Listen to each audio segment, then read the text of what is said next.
तो चलिए, आज जिस टॉपिक को हम लोग बात करने वाले हैं, मैथ का बहुत ही बेहतरीन टॉपिक है और हर परीक्षाओं में पूछने वाला है।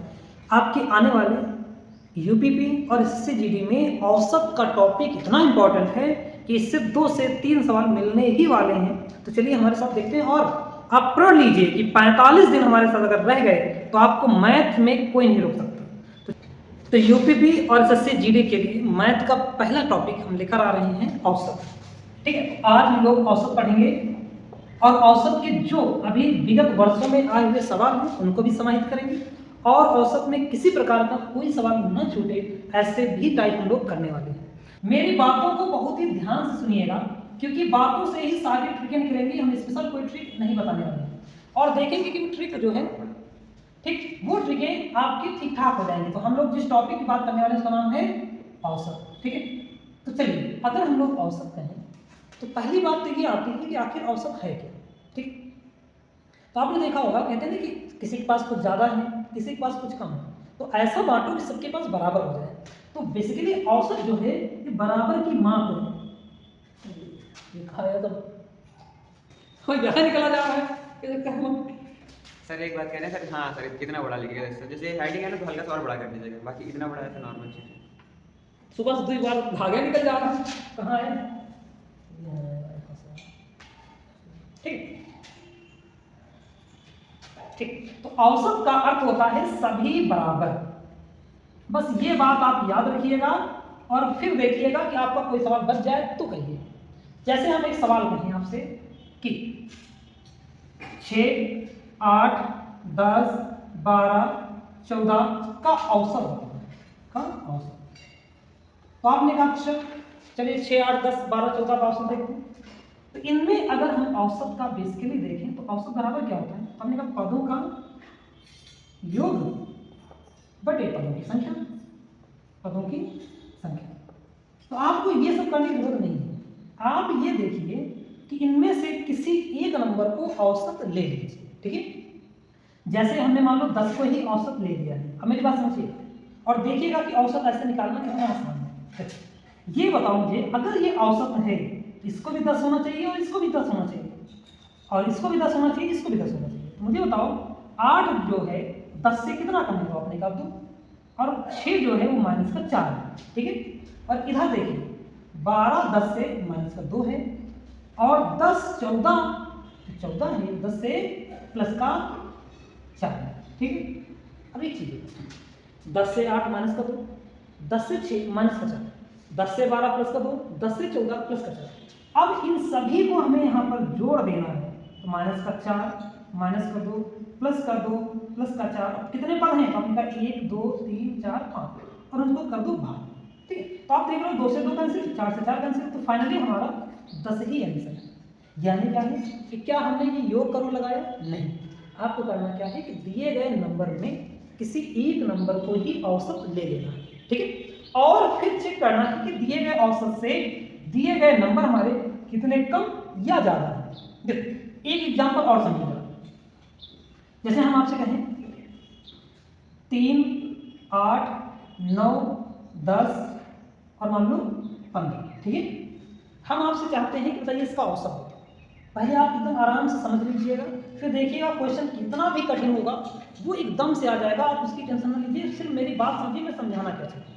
देखो अगर हमने कह दिया कि 9 हमारा औसत है तो आप मुझे बताओ 9 से 8 कितना कम है? तो आपने कहा 1 कम है। 9 से 3 कितना कम है? तो आपने कहा 6 कम है। ठीक है, 9 से 10 कितना ज़्यादा है? तो प्लस का 1। 9 से 15 कितना है? प्लस का 6। तो आपको कुछ नहीं करना, जितना ज़्यादा और कम है उसको बस जोड़ दीजिए। तो माइनस का 1 माइनस का 6 प्लस का 1 प्लस का 6 और बटे में पद कितने हैं? 1 2 3 4 5। तो अपने पास से भाग और देखो 1 से 1 कैंसिल, 6 से 6 कैंसिल, तो फाइनली कितना आया? 9 प्लस देखो 0 में किसी भी संख्या से भाग देते हैं तो वो हमारा 0 ही होता है। इसका मतलब इस सवाल का आंसर कितना हो गया? 9। औसत कितना आ गया? 9।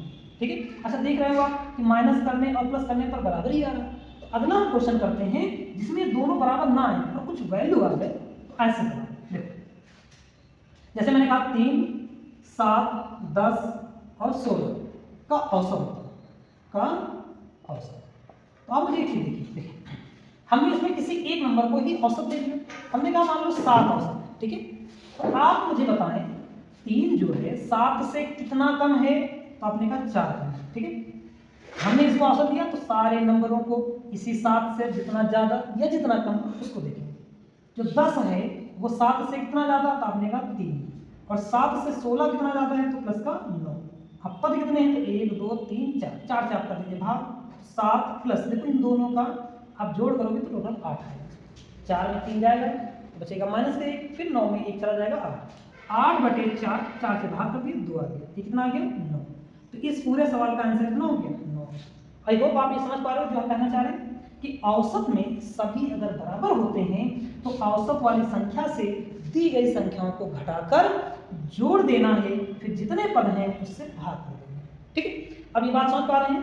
चलिए अब थोड़ा सा अच्छे सवाल देखते हैं और अब दिखाते हैं कि इसी का यूज करते हुए हम अपनी कैलकुलेशन को कितना ही कम कर सकते हैं। देखो जैसे हम एक सवाल करें कि एक फैक्ट्री के 10 कर्मचारियों का औसत वेतन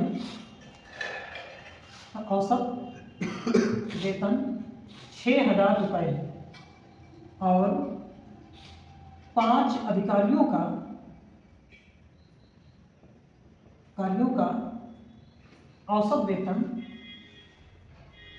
वेतन 10,000 रुपये है। तो सभी लोगों का औसत वेतन ज्ञात करें। जैसे ये सवाल है, ठीक है। एक फैक्ट्री के 10 कर्मचारियों का औसत वेतन 6,000 रुपये है और 5 अधिकारियों का औसत वेतन 10,000 रुपये है। तो सभी लोगों का औसत वेतन देखें, ठीक है। तो करना क्या है, आप एक चीज देखिए, आप मुझे बताओ यहाँ पर 10 कर्मचारी हैं, तो आपने कहा बिल्कुल इनका औसत वेतन कितना है, तो 6,000, ठीक है। और 5 अधिकारियों का कितना है, तो आपने कहा 5 अधिकारियों का औसत वेतन 10,000 रुपये।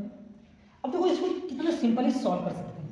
आप इन दोनों में किसी एक को औसत मान लो। जैसे हमने ये कहा कि मान लो 6,000 ही हमारा क्या है, औसत है।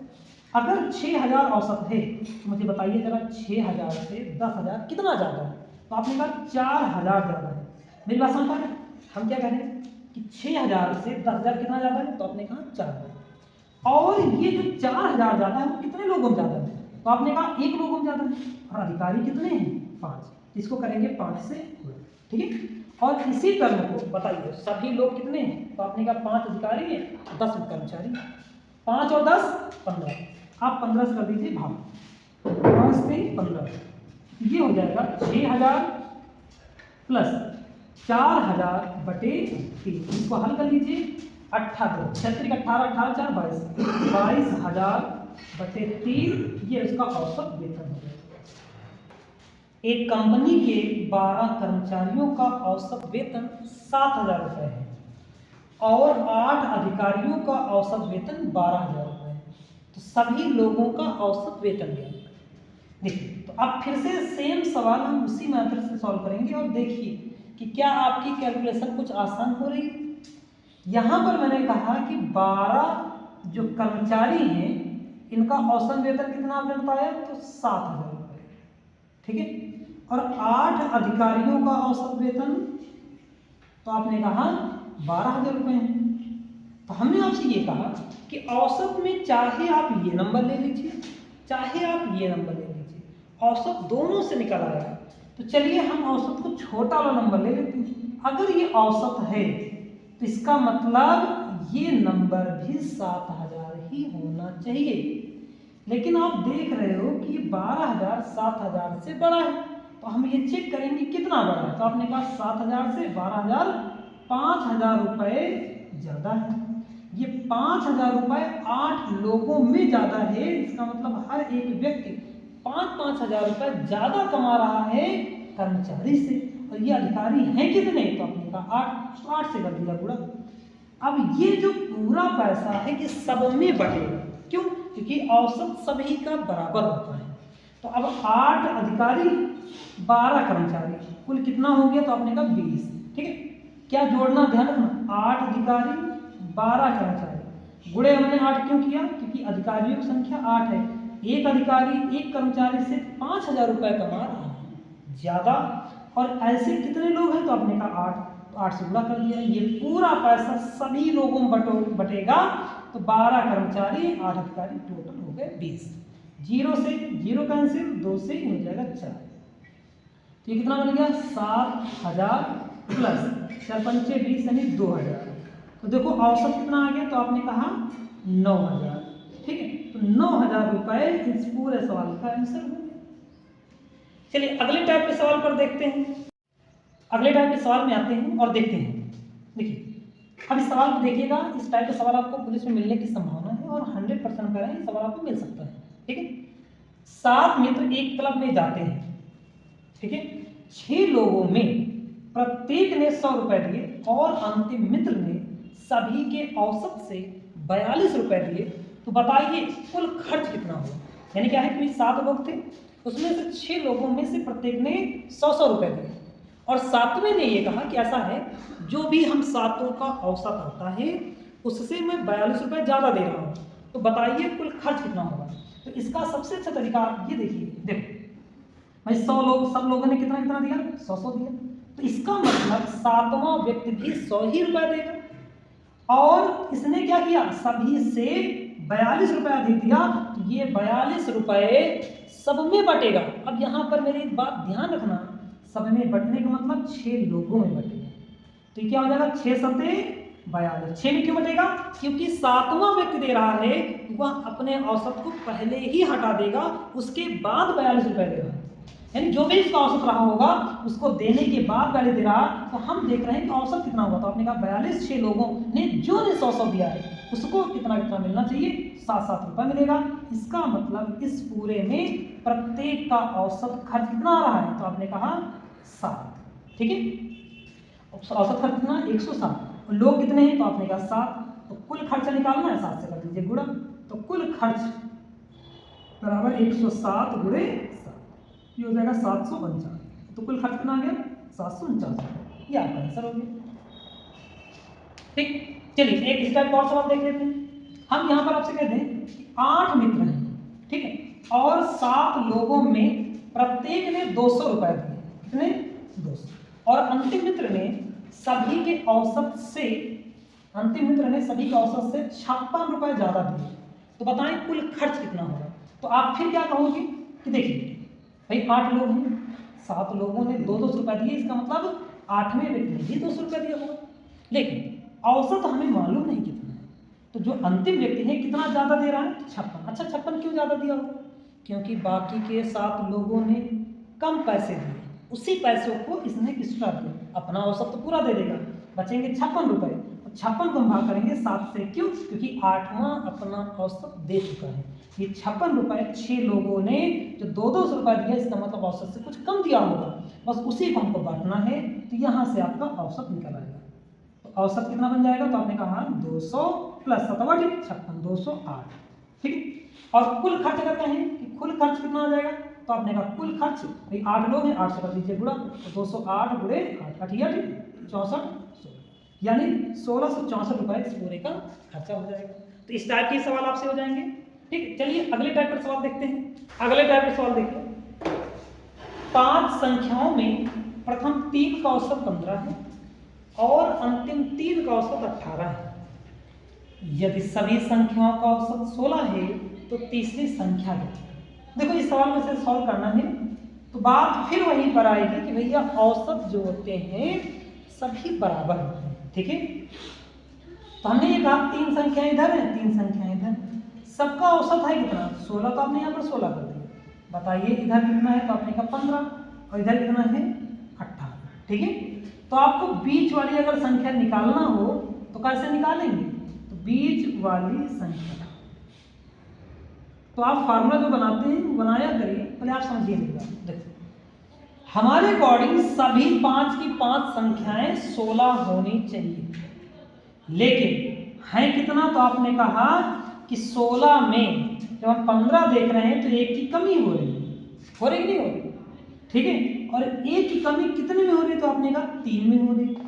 भाई यहाँ पर 3 संख्या है और अगर हम 18 की तरफ आए तो 16 से 18 हो रहा प्लस का 2 हो रहा है, तो आपने यहाँ पर प्लस का 2 कर दिया, लेकिन ये प्लस का 2 कितने में हो रहा है, तो आपने कहा 3 संख्याओं में, और औसत हमारा पहले ही 16 था, तो हो गया 3 माइनस का प्लस का 6, और ये 16 हमारा जो बीच वाली संख्या है वो भी 16 रही होगी, प्लस का 16 कर दिया, तो यहाँ पर कितना, अब आपको माइनस का 3 प्लस का 6 प्लस का 16 बराबर 19 आंसर, यही आंसर बन रहा। देखिए अगला क्वेश्चन सेम उसी प्रकार का है, बस यहाँ पर संख्या बदली है। क्वेश्चन क्या कह रहा है, 7 संख्याओं में प्रथम 4 संख्याओं का औसत 18 है और अंतिम 4 संख्याओं का औसत 21 है, सभी संख्याओं का औसत 20 हो तो बीच वाली संख्या है। अब जरा इस बात को फिर समझिए, आप देखते रहिए और पूरा वीडियो देखिएगा, आपको हर टाइम सवाल मिल जाएगा। देखो यहाँ पर हम लोग लिखते हैं सभी संख्याओं का औसत, ठीक है, और यहाँ पर क्या है, जो आपका एक औसत दिया है 18, और देखो संख्या कितनी 4, यहाँ पर संख्या कितनी 4, यहाँ पर औसत कितना 20, तो आप ये कहोगे कि भैया बीच वाली संख्या कैसे निकालेंगे, तो पूरा वही कि सभी लोग बराबर, तो बीच वाली संख्या कैसे आ जाएगी, तो आपने कहा कि भैया 20 यहाँ पर होना चाहिए, ठीक है। अच्छा यहाँ पर है 21, देखो ये है 21, ठीक है, तो अब पहले तो 20 हो जाएगा प्लस, आप मुझे बताओ प्रथम जो 4 संख्याएं हैं जिनका औसत 20 होना चाहिए है कितना 18, कितना कम है, तो आपने कहा माइनस का 2, कितने में 4, तो 4 से कर दिए गुणा, प्लस 20 से 21 हुआ, कितना ज़्यादा हुआ 1, कितनी संख्या में 4, बस आप गुणा कर दीजिए, जितना आएगा वही आंसर है आपका बिना किसी लाग लपेट के। तो 20 माइनस 4 बराबर 16, यानी बीच वाली संख्या भी 16 हो गई। आप समझ गए होंगे, ना समझे तो कमेंट बॉक्स में लिखकर बताएं, और भी बेहतर तरीके से समझाएंगे और समझाने का प्रयास करेंगे। ये सारे क्वेश्चन इंपॉर्टेंट है परीक्षा की दृष्टि से, और आपको आने वाले जीडी और पुलिस में जरूर मिलेगा, ठीक है। तो चलिए अगले क्वेश्चन को देखते हैं। अब हम लोग एक अगले क्वेश्चन पर और आते हैं। क्वेश्चन है 8, 10, 15, 13 x का औसत 12 है, ठीक है, तो x का मान ज्ञात कीजिए। अब फिर से हमारी उसी बात को याद करिए कि मैंने आपसे कहा कि औसत का मतलब होता है सभी बराबर, ठीक है, यानी सभी बराबर का मतलब ये निकला कि अगर 8, 10, 15, 13 का औसत 12 है तो x का भी औसत 12 होगा, और ये सभी संख्याएं 12 होंगी। तो अब मुझे यहाँ पर बताइए 8 लिखा है, 10 लिखा है, 15 है, 13 है और x है, अगर औसत 12 है तो x भी 12 होना चाहिए। अब मुझे बताओ अगर x 12 होना चाहिए तो 12 से 13 कितना ज़्यादा है, आपने कहा 1, 15 कितना ज़्यादा है 3, और 18 और 10 कितना कम है 2, 8 कितना कम है, तो आपने कहा 4, इन सबको जोड़ डालो। यहाँ पर आपने कहा ये देखो 3 1 4, 4 से 4 कैंसिल हो गया, देखो माइनस का 2 आया, अर्थात अगर यहाँ पर 12 रहेगा तो इन सभी में 2 की कमी हो जाएगी, इसका मतलब सभी में 2 की कमी ना होने पाए, इसलिए इसमें हम 2 जोड़ देंगे, तो यानी x का मान कितना आ जाएगा 14। तो ये आपका इस सवाल का आंसर हो जाएगा। चलिए मैं इसको दूसरे तरीके से बता रहा हूँ कि जैसे आप इसको देखते हैं तो आपको पता चल जाता औसत बराबर होता क्या है, तो आप लिखते हैं कि भैया औसत बराबर होता है योग बटे पद, ठीक है, कितने पद हैं तो 1 2 3 4 5, औसत कितना 12, तो 12 बराबर 1 2 3 4 5, इन सबका योग करिए 8 + 10 + 15 + 13 + x बटे 5, 12 पंचे 60। अब जरा इन सबका योग करिए तो आपने कहा कि 15 और 13 28, 28 और 8 36, 36 10 46, तो 46 आ गया, और 46 + x, अब 46 को माइनस कर दिए तो x बराबर 60 - 46 बराबर होगा 14। देखो 14 ही आया ना, तो हम मेरी बात समझ पा रहे हैं, जितना यहाँ पर कम होगा इस संख्या को उतना ही बढ़ाना है, और अगर यहाँ पर प्लस में आ जाता है इसका मतलब संख्या 12 से छोटी होती, तो आई होप इस चीज़ को समझ पा रहे हो। एक सवाल से और देखते हैं, अगला सवाल है, देखिए और समझिए, क्या आप इस चीज़ को समझ पा रहे हो? 20, 15, 18, 12, x का औसत 20 है, तो x का मान ज्ञात है। तो आप फिर कहेंगे कि अगर सभी नंबरों का, कौन कौन नंबर है, 20, 15, 18, 12, x का औसत कितना है? तो आपने कहा सबका औसत 20 है, इसका मतलब सभी नंबर 20 होने चाहिए, तो ये x भी 20 होगा। तो आपने कहा चलिए ठीक है 20 है। अब मुझे बताओ 12 जो है 20 से कितना कम है? तो आपने कहा 8 कम है। 20 से 18 कितना है? माइनस का 2। 20 से 15 कितना कम है? तो आपने कहा माइनस का 5। और 20 से 20 कितना कम है? 0। ठीक है, तो अब इन सभी को जोड़िए, तो 5 2 7, 7 और 8 15। इसका मतलब अगर x 20 रहेगा तो औसत कभी भी 20 नहीं आएगा, क्योंकि ये सारे नंबर औसत से ही 15 कम होते चले जा रहे हैं। तो इसका मतलब ये नंबर 15 ज़्यादा होना चाहिए। अब ज़्यादा होना चाहिए तो 15 ही जोड़ देंगे। कहने का मतलब क्या निकला, अगर ये सब माइनस में आ गए तो इसमें जोड़ दीजिए, यही आंसर हो जाएगा 35। ठीक है, तो ये इस सवाल का आंसर हो गया। कितना मिनट हो गया होगा सर?